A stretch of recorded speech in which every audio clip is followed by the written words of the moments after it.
Well, we're finally here, the PowerPoint you've all been waiting for, the reason that you signed up for this class, sewage treatment.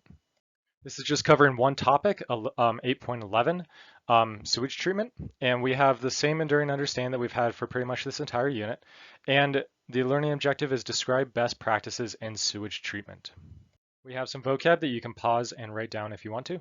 And let's start off this PowerPoint by talking about two pieces of legislation that you need to know. The first is the Clean Water Act. This is a 1972 US law, so it is important that you know it's just for the United States, that regulates water pollution. And it's mostly primarily seen by the the EPA, so primarily overseen by the EPA. And essentially what this does, the reason that we're talking about now is that it provides funding for wastewater treatment. The act itself was in response in part to the Cuyahoga River burning in Cleveland. So it's really weird to say that a river lit on fire or that a river burned, but this was actually a relatively common thing in the 1950s and 60s. There was so much industrial waste, often a lot of human waste, and a lot of petrochemicals going into waterways in the United States, especially in the industrial areas. And many of those compounds, especially if they're petrochemicals, are flammable. So you had these repeated events of rivers burning. This picture here at the top is actually not a picture of the 1969 Cuyahoga River, but it's a good illustration of a river burning.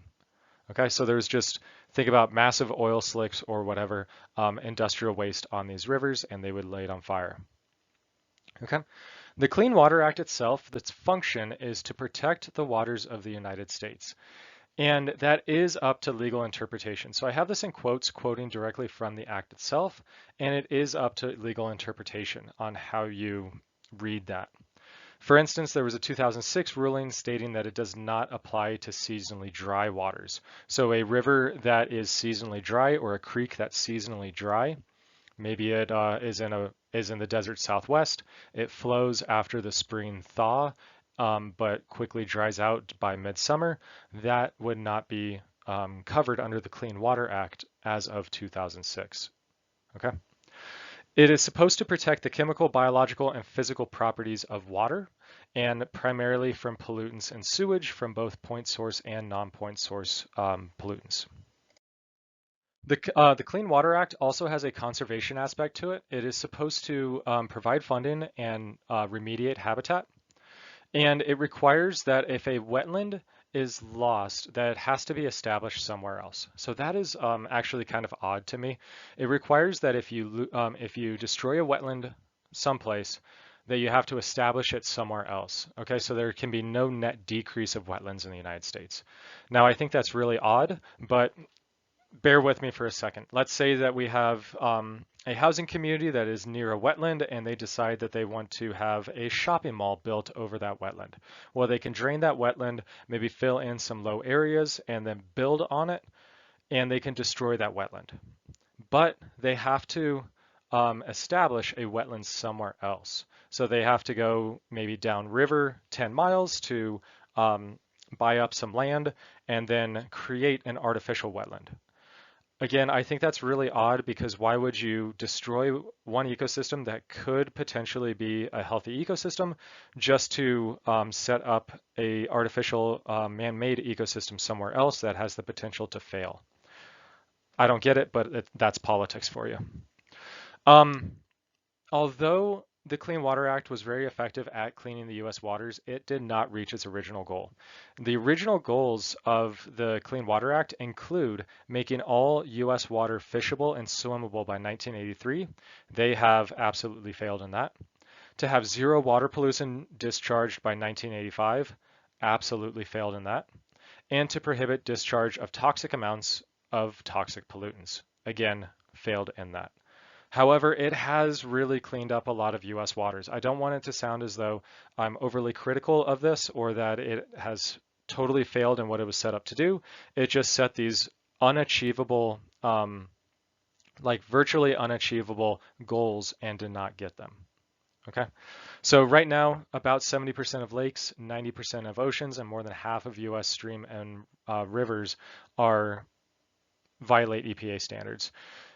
So it is a mixed bag, but there has been a significant positive impact. You can see just alone with the Cuyahoga River up here in the top right, how it has been remediated. These are old cars that were used to stabilize the bank of this river. And obviously we got rid of those, established vegetation, and you have a healthier river ecosystem because of it. The second law that we're going to talk about is the Safe Drinking Water Act, or SDWA. This is a 1974 law. Again, it is a U.S. law only. It's supposed to ensure that all U.S. citizens have access to clean drinking water. Now, this only applies to public water systems. It does not apply to somebody that's on their own well, and it does not apply to bottled water or any other purchased water that is outside of the public water system. Okay? It sets minimum standards for microorganism levels in the water, disinfectants, disinfectant byproducts. So let's say if you have, bleach or something that's your disinfectant, then the byproduct of that, maybe a chlorate, would be regulated as well. Inorganic chemicals, organic chemicals, radioactive substances, taste, color, and odor are all set. And there was a 1986 amendment requiring lead-free plumbing, which was further expanded after the Flint, Michigan water crisis a few years ago. Okay. Now, it is important to note that these are minimum standards and that states can set stricter standards, but they cannot be looser than the Safe Drinking Water Act. And this has been very effective at providing safe drinking water to most of the U.S. However, again, just like everything else that we'll talk about, there are some exceptions to it. All right, now that those two laws are out of the way, let's get to what we're all here for, and that is sewage.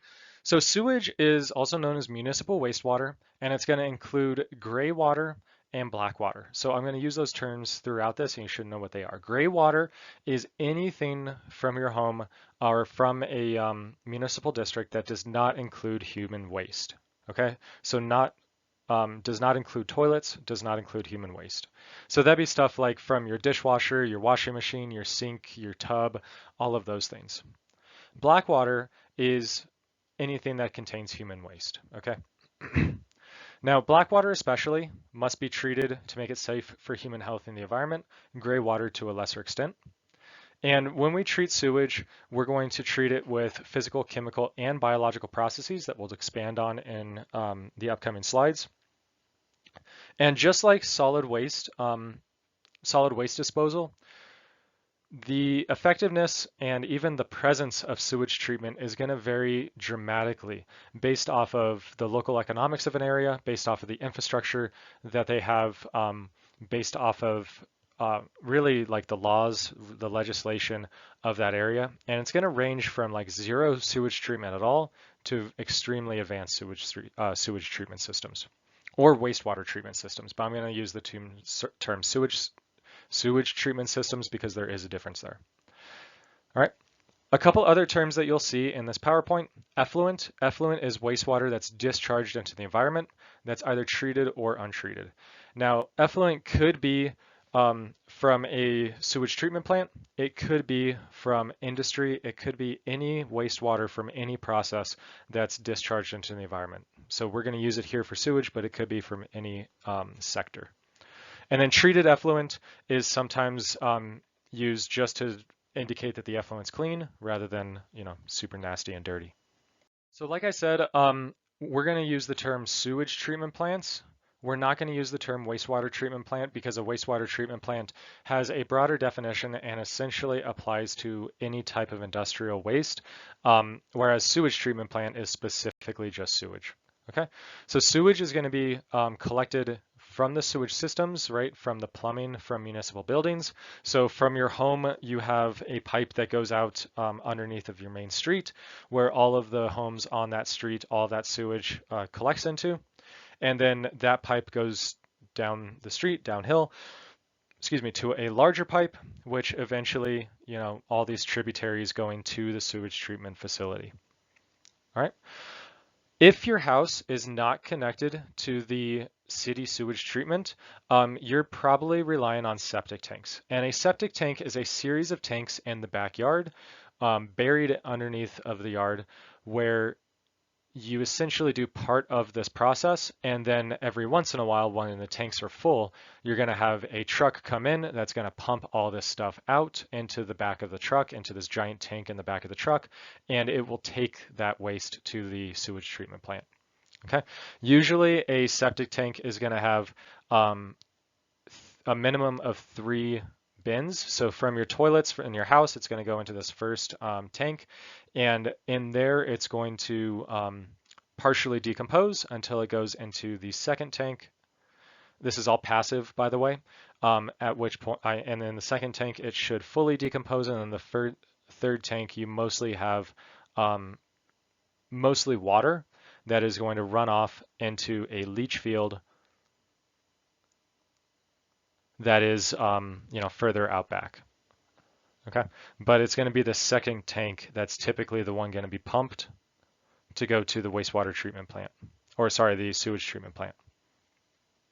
In some areas, especially if you have older cities, sewage is going to mix with storm drains, and that's what we call a combined sewer system. That's again in your older cities. These systems are being retrofitted all the time to separate those two, because you don't want a heavy rain event to bring a ton of water just from the street to a sewage treatment facility. And likewise, you don't want a flooding rain event to flood this entire system and bring raw sewage up to the surface. All right, again, sewage treatment is going to differ based off of where you are in the world. And even before you get to that sewage treatment, you're going to separate your water in some places. A lot of places are starting to separate gray water from black water. Again, gray water is from any household appliance or from sinks or from bathtubs or showers, whereas black water is just toilets. Some regions, again, are going to separate those. They're going to pump the gray water outside to be able to water plants, or they're going to send that gray water somewhere else to reuse, or they're going to use that gray water to water a golf course or something like that. And then the black water, they're just going to send to the sewage treatment plant. It conserves water because rather than these people watering all their trees and agave and everything, all the flowers with well water or with groundwater or with city water, they are instead reusing that water for something else and pumping that water out and watering them. Now, it might contain soaps, might contain detergents, might contain some other chemicals, but they're typically in small amounts. And even like soaps might actually be beneficial because they contain phosphates a lot of the time, and they can act as fertilizers for greater flower growth. You would not do this with toilets, though. It would stink super bad, and that should be sent to a wastewater treatment plant. A sewage treatment plant. And it was on the slide, but I should mention it. But gray water can also be used to fill toilets. So maybe you wash your hands in the sink, and that fills up a tank below ground in the backyard that can be used to fill the toilets, so that you don't use clean water in the toilet. Why would you ever want to use clean water in the toilet? Right? Okay, so sewage treatment. Again, there's going to be a lot of variation, but in general, we're going to follow these best practices.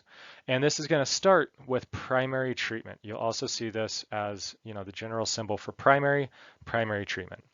What this is physical removal.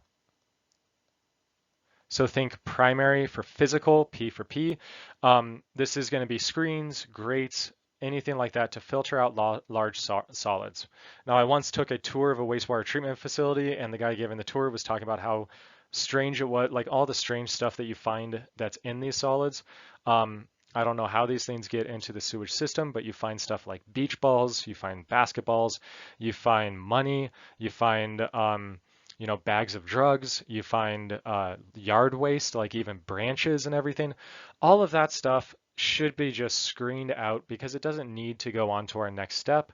So you can just use screens and grates to have it come out. Once you go through this screening and grate process, okay, so you remove the large physical objects, what you're going to do is allow that sewage to be put into a primary treatment tank. And that's what's being shown up here, a primary treatment tank. It's temporarily held in these tanks for high density solids to settle to the bottom. That would be stuff like sand or gravel or dirt to just settle to the bottom. And then anything that is less dense to settle to the top. So stuff like oils and grease are probably the most common. They'll rise to the top and you can skim them off. Okay. When you skim them off, they can either be sent to the landfill they can be sent to the landfill, or they can be turned into biodiesel or soap, as gross as that sounds. The solids that settle down to the bottom are going to be referred to as sludge. And that's going to be sent to a sludge treatment facility or destined for a landfill, depending on what all's in it, but often sent to a sludge treatment facility where they will refine it further and get anything that can be used as fertilizer out, and then send the rest to a landfill.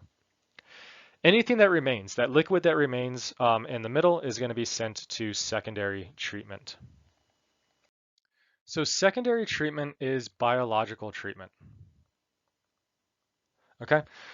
You're going to use aerobic, and it is important that it is aerobic, meaning that they're using oxygen. You're going to be using aerobic bacteria and protozoans to consume anything organic in that water. Okay, so they're going to metabolize human waste.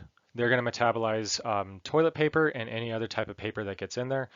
Food waste, so remember that we are talking about all of the combined waste, like I shouldn't say combined wastewater system because that's not what I meant. We're talking about gray water and black water that's going into this, and sometimes gray water includes food waste from your garbage disposal, from your sink, okay? So any food waste. And we're talking about soaps and detergents also because they can be metabolized by bacteria and protozoans. These are decomposers, so they're doing decomposition. They're doing aerobic decomposition. And we're using the beneficial bacteria and protozoans for this. We are not using the bacteria that make you sick, okay?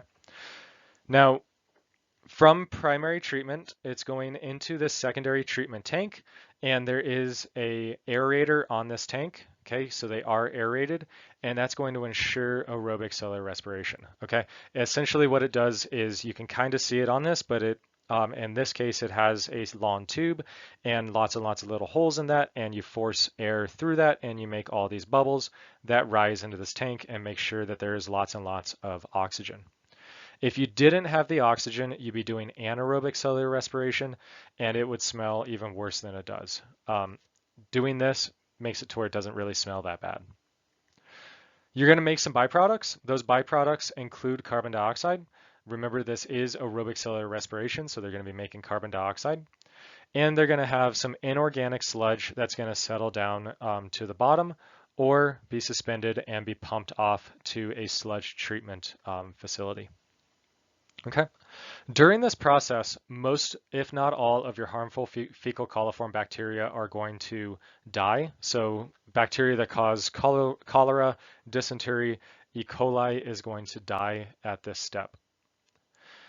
If water is discharged at this stage, it's called secondary treated water. So in some sewage treatment facilities, this is the end stage. But many sewage treatment facilities send their water to tertiary treatment, okay? Now, that is optional. This one is your optional form of treatment, but it is best practice, okay? It's optional, but best practice. Again, you can send off the waste after secondary treatment right into the river, but it's going to be high in anything that those decomposers don't like to munch through. It's going to be high in nitrates. It's going to be high in phosphates. They're not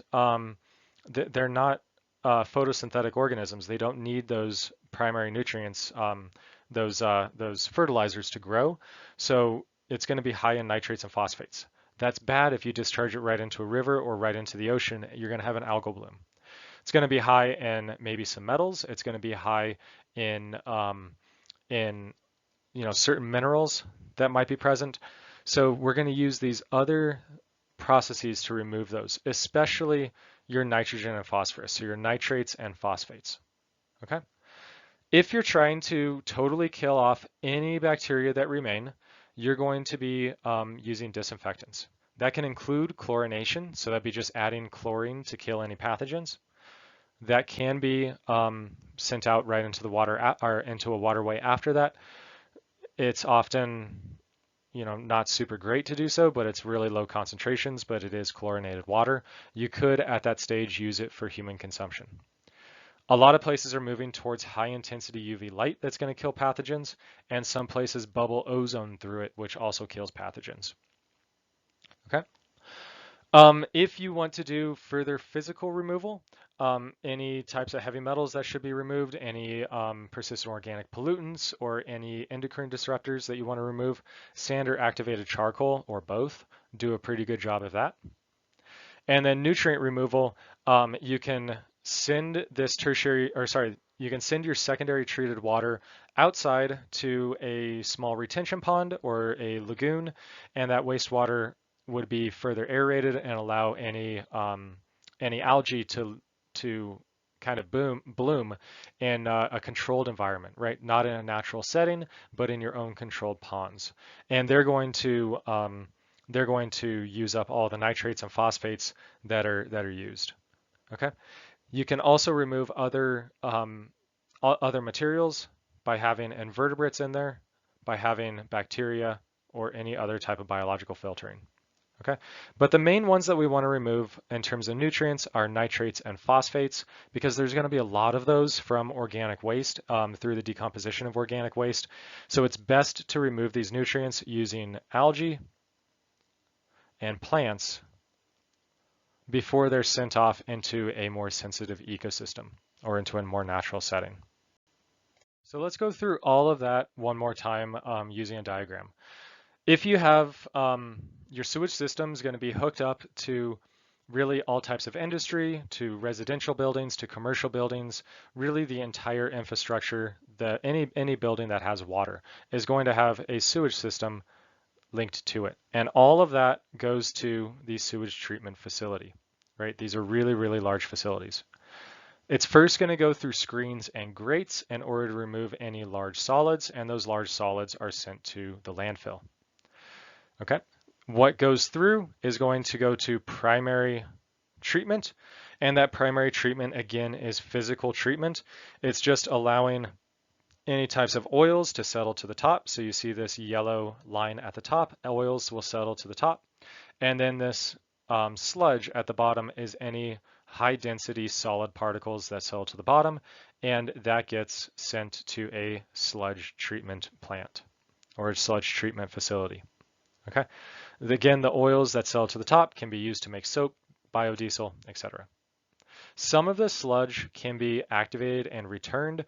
What that essentially means is that you have some organic molecules in this sludge and you kind of screen out what you can and send the sludge back in, and it can go into your aeration tank. But we're not really going to worry about it too much. Your aeration tank is for secondary treatment, and that's biological treatment. It has air pumped into it, and that air facilitates aerobic cellular respiration for all the bacteria and protists that go through all of the organic molecules and decompose them. That takes them from, organic waste like feces, urine, down to essentially plant available nutrients, nitrates, phosphates primarily. Okay. But you'll have some other materials in there as well that are nutrients like sulfates, but primarily nitrates and phosphates. Okay. That can, like I said, be sent off straight to, a river, the ocean, a wetland, but it's best not to. So it can be discharged at that point as secondary treated water.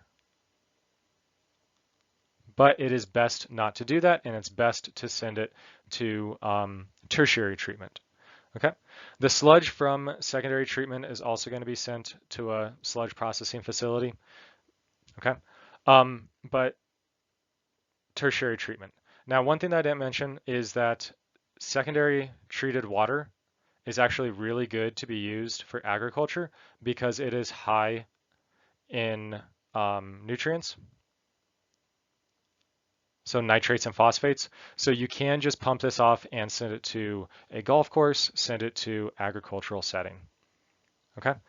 And then tertiary treatment is going to include chlorination. It's going to include ultraviolet light. It's going to include some filtration. It's going to send it to It's going to include filtration. It's going to include using plants or algae to remove many of those nutrients.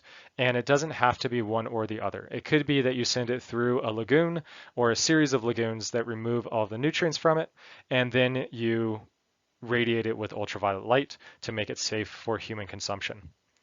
After tertiary treatment, maybe it's going through activated charcoal as well. Then you send it to be used as drinking water, or you use it for non-drinking industrial or domestic use, so non-potable water. Or you can send it for agricultural reuse, or you can just dump it into a waterway. That could be the ocean, a wetland, river, lake, etc.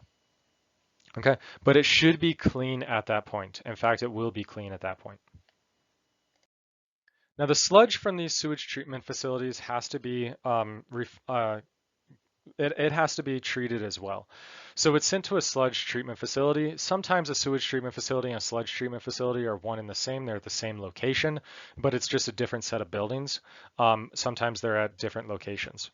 Okay, but they have to be treated also. Often what they're done is composted.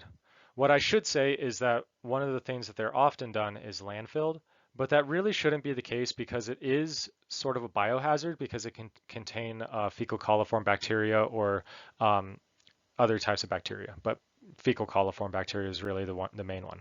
So composted is probably the most common. This is where I show it on the bottom right. You essentially take that sludge, you dry it out, and then you mix it with agricultural waste or wood chips, maybe straw, and you essentially increase the carbon content. All of that stuff's going to increase the carbon content to allow it to compost better. And then you compost it for, about 8 weeks, maybe 16 weeks, and you get this high quality compost afterwards that you can sell to farmers or gardeners. Okay. Similarly, it can be aerobically or anaerobically digested, so very similar, except you're not getting compost at the end, but you're going to be getting nutrients at the end, okay, nitrates and phosphates. It can be dried and incinerated, that's not very common, or you can turn it into maybe biogas, or you can just chemically refine the phosphates out of it, or the phosphorus out of it, or if you dry it and burn it at a waste incineration facility, you can, or power plant, you can make electricity from it. Okay.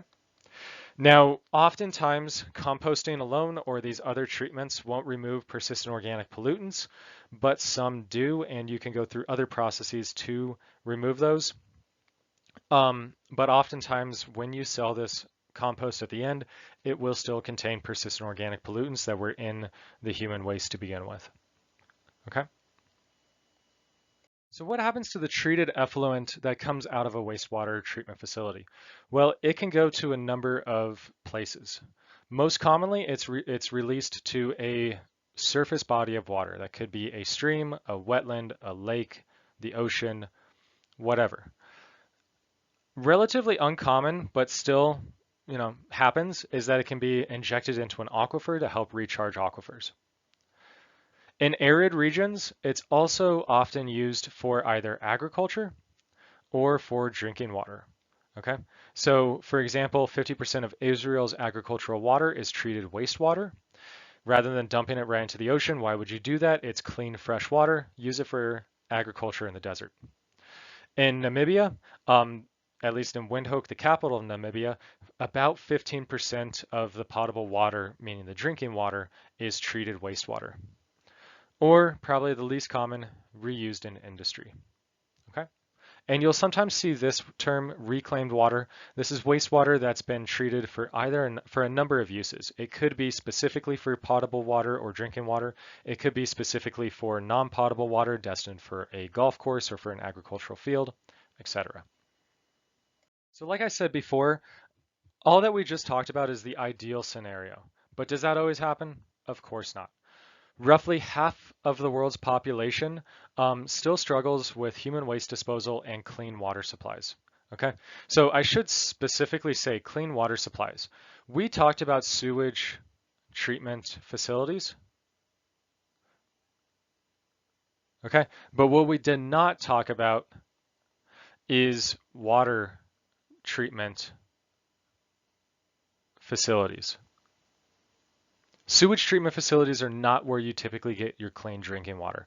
It's water treatment facilities where you get your drinking water, or potable water treatment facilities, or just drinking water facilities. Okay, we did not talk about those. They're not in the learning objectives. You don't really need to know them as far as I'm aware. What we need to talk about is just sewage treatment. Okay, so that's what we were talking about. Just keep that in mind.